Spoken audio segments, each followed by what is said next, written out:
जय भीम, जय भारत, जय संविधान, जय मंडल, जय जोहार। आज का ये महत्वपूर्ण लाइव जो जयपुर जेल से आने के बाद मुझे आपके सामने अपनी बात रखनी थी, उसका मौका जो है वो समय और परिस्थिति कारण पहले नहीं लग पाया। तो आज 7 तारीख को ये तय किया गया कि 7 तारीख को आप लोगों से बात। तो आज का लाइव राजस्थान में जो आंदोलन चल रहा था CHA का और वहाँ की सरकार द्वारा क्या किया गया, ये सब जानने का मौका जो है, और उसके साथ साथ भविष्य में हम लोग क्या करने वाले हैं। तो बहुजन समाज में जन्मे सभी संतों, गुरुओं, महापुरुषों को नमन करते हुए, जिनकी वजह से आज भारत में शोषित वर्ग के लोगों को अधिकार है, उनका जानवर का जो जीवन, जानवरी जीवन जो जी रहे थे, उससे वो मनुष्य के जीवन की तरफ आगे बढ़ रहे हैं। मैं उन सभी महापुरुषों को धन्यवाद देता हूं। और आधुनिक भारत में जन्मे राष्ट्रपिता ज्योतिबा फूले, छत्रपति साहू जी महाराज, बाबा साहब अम्बेडकर, मान्यवर साहब काशीराम, महामना रामसुख वर्मा, बाबू जगदेव प्रसाद कुशवाहा, जननायक कर्पूरी ठाकुर, ऐसे जो महापुरुष, तो जिन महापुरुषों ने अपने जीवन काल में जो, क्योंकि व्यक्तिगत जीवन अपने लिए तो कीड़े मकोड़े भी जीते हैं, जो समाज के लिए जीता है, देश के लिए जीता है, ऐसे महापुरुष जो इतिहास में अजर अमर हैं, उन सभी महापुरुषों को भी नमन करता हूं। साथियों, हम लोग 1 तारीख में हमने वहां घोषणा की थी राजस्थान में, आजाद समाज पार्टी को बहुजन हिताय बहुजन सुखाय के रास्ते पर ले जाने के लिए प्रोफेसर राम लखन मीणा जी को आजाद समाज पार्टी राजस्थान के प्रदेश अध्यक्ष की जिम्मेदारी दी गई है। और उसके बाद 2 तारीख को आंदोलन था। 12 बजे लगभग मैं सोया था, लेटा था, तभी जयपुर पुलिस ने अरेस्ट कर लिया। अरेस्ट करके हमें थाने ले जाया गया और अगले दिन एक धोखा देके, ये कह के कि कोर्ट में पेश करेंगे, और फिर चुपचाप जो है 2 दिन का जुडिशियल कस्टडी का जो है JC का हमारा ऑर्डर करके, और हम 22 लोगों को जयपुर सेंट्रल भेज दिया गया। ये सरकार द्वारा किया गया धोखा था। मैं समझता हूं कि इसके लिए मैं कांग्रेस सरकार को दोषी दूं, गहलोत सरकार को, तो ये कम होगा। ये सत्ता का चरित्र है। जो भी सरकार होती है वो नहीं चाहती कि उनके खिलाफ कोई आंदोलन हो, उनके खिलाफ कोई बगावत हो, उनके प्रदेश में कोई इस तरह का माहौल बने जो सरकार के लिए खतरा हो। क्योंकि 28,000 CHA परिवार हैं, कोविड हेल्थ सहायक जो हैं, कोविड हेल्थ असिस्टेंट, जिनकी लड़ाई लड़ने का फैसला भीम आर्मी आजाद समाज पार्टी ने किया था, जिनको उम्मीद है कि हमारे आंदोलन के जरिए और हम जो सहयोग उनको करने वाले हैं, उनसे उनका आंदोलन सफल होगा। तो राजस्थान सरकार ने जो किया, वो एक सरकार जो होती वो ऐसा ही करती। मैं बीजेपी और कांग्रेस में कोई तुलना नहीं कर रहा हूं, मगर मैं ये सोच रहा हूं कि मैंने उस दिन भी जवाब दिया था कि जब कांग्रेस के नेताओं पे बीजेपी सरकार कार्रवाई करती है, तो बीजेपी के कार्रवाई के खिलाफ कांग्रेस के नेता सड़कों पे धरना देते हैं, प्रदर्शन करते हैं, और ये आरोप लगाते हैं कि बीजेपी सत्ता का दुरुपयोग कर रही है, एजेंसी का दुरुपयोग कर रही है।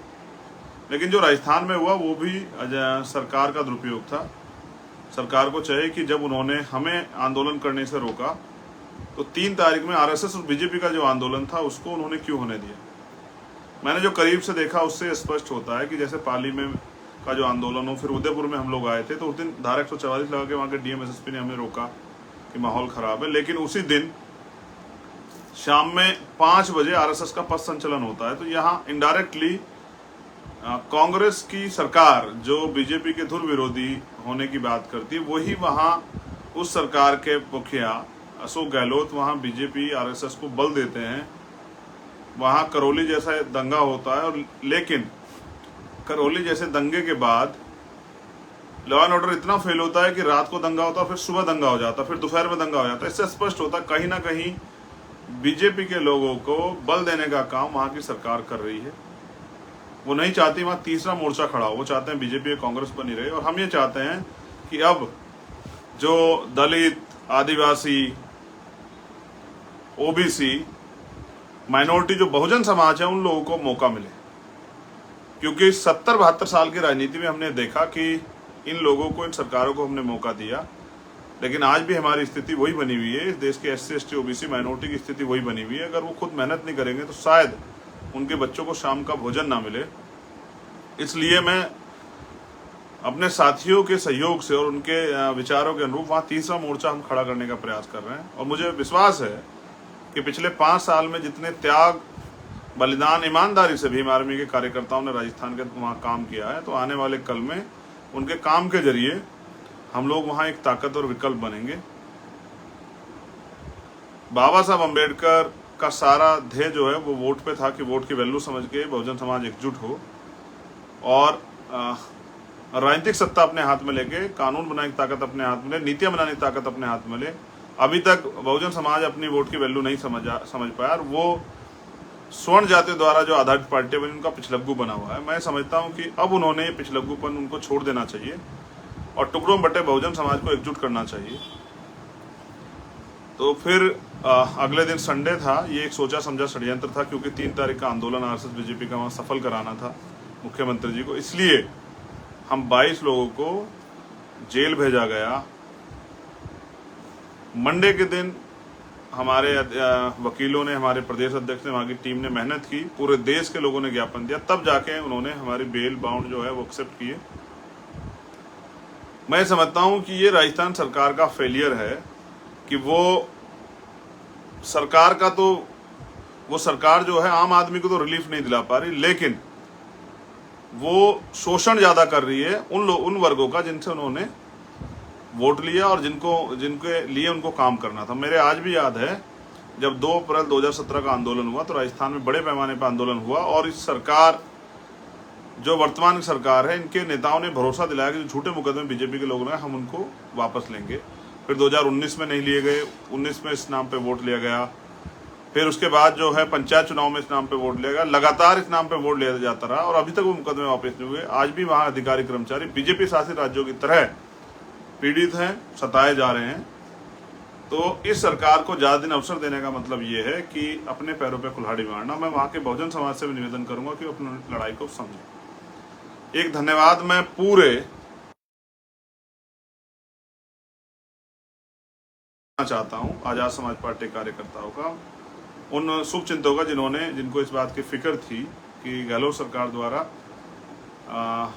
जो कार्रवाई की जा रही है वो गलत है। मैं उन सभी साथियों का भी धन्यवाद देता हूं, स्पेशली भीम आर्मी के कार्यकर्ता, क्योंकि उन्होंने हम 22 लोगों की रिहाई के लिए पूरे देश में प्रोटेस्ट किया। मुझे समय नहीं मिला साथियों, मैं बात नहीं कर पाया आपसे, क्योंकि मैं रिहा होने के बाद मेरे पास जिम्मेदारी थी कैडर कैंप की, तो मैं इसलिए लखनऊ चला गया, 2 दिन वहाँ रहा। और आज माननीय राष्ट्रीय अध्यक्ष भीम आर्मी के पिताजी, जिनके जब उनकी डेथ हुई मैं उसमें भी शामिल नहीं हो पाया क्योंकि मैं छत्तीसगढ़ कैडर के लिए जा रहा था, तो आज मैं उनके श्रद्धांजलि सभा में शामिल हुआ।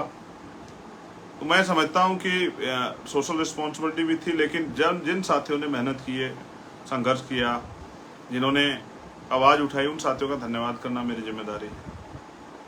आपने मुझे बल दिया, आपने इस लड़ाई को और मजबूत किया। मैं आप सबका धन्यवाद करता हूँ, ऋणी हूँ और विश्वास दिलाता हूँ कि आगे भी इस लड़ाई को ऐसे ही हम लोग जारी रखेंगे। बस आप सहयोग से अपने यहाँ मजबूत संगठन बनाते रहिए। जो अपमान राजस्थान सरकार द्वारा किया, मुझे विश्वास है कि भीम आर्मी का समर्पित, मेहनती, ईमानदार, संघर्षशील और मेरा गरीब कार्यकर्ता इस अपमान का बदला जरूर लेगा। वो वहाँ मजबूत संगठन बनाएगा और अपनी राजनीतिक शक्ति बनाएगा। और राजनीतिक शक्ति के जरिए जिन अधिकारी कर्मचारियों ने हमारे कार्यकर्ताओं का शोषण किया, उनको भी एक बार ये एहसास दिलाना जरूरी होगा कि वो ये समझे कि सरकार परमानेंट के लिए नहीं होती, सरकार तो आती जाती रहती है। इस तरह का व्यवहार और इस तरह से किसी पार्टी या कार्यकर्ता को शोषण या उनके अधिकारों को छीनना, ये अच्छी बात नहीं।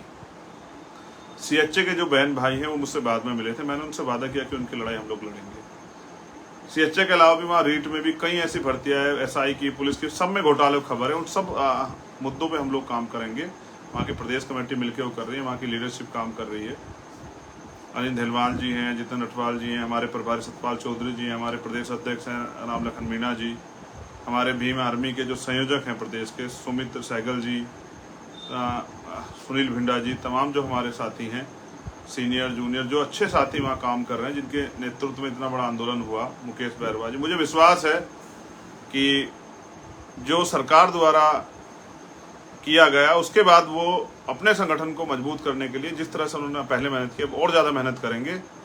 और मेरा ये विश्वास है कि आने वाले कल में राजस्थान में बहुजन समाज की राजनीति कामयाब होगी और इस आंदोलन के जरिए शोषित वर्ग के लोगों में बड़ा नेतृत्व तैयार होगा। तो जब बात के सीएचए के आंदोलन की, तो मैं सीएचए के साथी जो मुझे सुन रहे होंगे, मैं उनको ये कहना चाहता हूँ वो तैयार रहें, वहाँ की टीम से बैठकर रणनीति बना लें। जिस तरह की रणनीति वहाँ बनाएंगे उस तरह से हम इस आंदोलन को मजबूत करेंगे। और मेरा वादा है आप लोगों से, आपकी लड़ाई सड़क से लेकर सदन तक हम लोग लड़ने का काम करेंगे। अभी हम लोग वहाँ राजस्थान सदर में नहीं है, इसलिए सड़कों पर लड़ेंगे। हमारा प्रयास है हम सरकार को मजबूर करें। आपको अपनी एकता बना के हमें इस लड़ाई को लड़ने का अवसर को देना चाहिए और देखना चाहिए कितनी मजबूती से हम आपकी इस लड़ाई को लड़ें। और भी जो अन्य वहाँ आंदोलन है, सक्रिय रूप से मैं शामिल होकर उन आंदोलन करता रहूँगा। लेकिन मैं अपने कार्यकर्ताओं से कहना चाहता हूं कि एक मजबूत संगठन बनाइए, जिससे कोई सरकार तानाशाह ना हो और आपके अधिकारियों के खिलाफ इस तरह का षड्यंत्र ना करे, नुकसान ना पहुंचाए। इस वजह से मैं आगरा भी 4 तारीख में नहीं जा पाया, क्योंकि वहां मैंने वादा किया था कि वहां मैं आऊँगा। वहां एक दलित बच्चे की हत्या हुई थी और हमारा प्रयास था कि जल्दी से जल्दी उसमें गिरफ्तारी हो। मैं बहुत जल्द उनके परिवार से मिलने जाऊँगा। मैंने वहाँ के अधिकारियों से बात की थी, मुझे भी खबर है कि वहाँ गिरफ्तारी हुई है, लेकिन फिर भी उस परिवार से मिलने जाऊंगा। मैं पूरे देश में बहुजन समाज के जो कार्यकर्ता हैं, भीम आर्मी, भारतीय एकता मिशन, आजाद समाज पार्टी के, आज उनसे अपील कर रहा हूं कि हालात बहुत अच्छे नहीं हैं। हमें अपने महापुरुषों के आंदोलन को मजबूत करना है और हमें किसी के पिछलग्गू नहीं बनना है। बीजेपी हो, कांग्रेस हो या कोई अन्य पार्टी हो, हमारी एक ही पार्टी है, आजाद समाज पार्टी। हमारा एक ही संगठन है, भीम आर्मी। और इस संगठन को अपने खून पसीने सींच के हम ताकतवर संगठन बनाएंगे, जिसकी एक ललकार से सरकारों की जमीन सरक जाएंगी। ऐसा मैं चाहता हूं। इसलिए मेरी आपसे अपील है कि आप मजबूती से काम करें, क्योंकि कोई सरकार आपको थाली में परोस के आपके अधिकार नहीं देगी, आपको इसके लिए संघर्ष करना पड़ेगा। मेरा ऐसा भी मानना है कि टुकड़ों बटा बहुजन समाज को एकजुट करने की जिम्मेदारी जो हमने ली है, उसमें भी आप योगदान देंगे और आप अब ये पिछलग्गू समाज न बन के शासक समाज बनने के लिए जो कीमत चुकानी पड़ती है, उस कीमत को, उस संघर्ष को भी देने के लिए तैयार हो जाएंगे। मैं उन बहनों का, भाइयों का, बुजुर्गों का, साथियों का, एक एक कार्यकर्ता, पदाधिकारियों का धन्यवाद देता हूं कि उन्होंने सरकार को अपनी शक्ति का एहसास कराया। मगर मैं चाहता हूं कि आप इतने ताकतवर हो जाएं कि आपके एक कार्यकर्ता को छूने से पहले सरकार को एहसास हो कि उन्होंने किस संगठन के कार्यकर्ता को छू रहे हैं, इसके परिणाम क्या हो। मैं ये भी चाहता हूं कि आप अनुशासन में रह के अपने आंदोलन को बढ़ाएं, जिससे कि ये आंदोलन ताकतवर बने।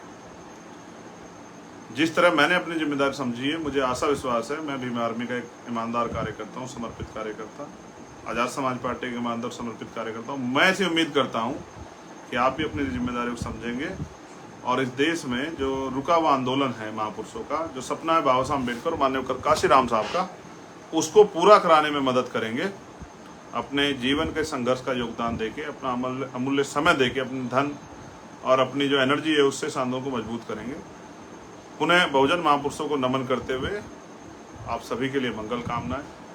ऐसे ही सहयोग और ताकत बना के रखिए। आने वाला कल आपका है। नौजवानों को लीडरशिप मिलेगी, उनको काम करने का मौका मिलेगा और भी आज़ाद समाज पार्टी के इस दल के जरिए हम अपना बल बना के अपनी समस्याओं का हल करेंगे। जय भीम, जय भारत, जय संविधान, जय मंडल, जय जोहार।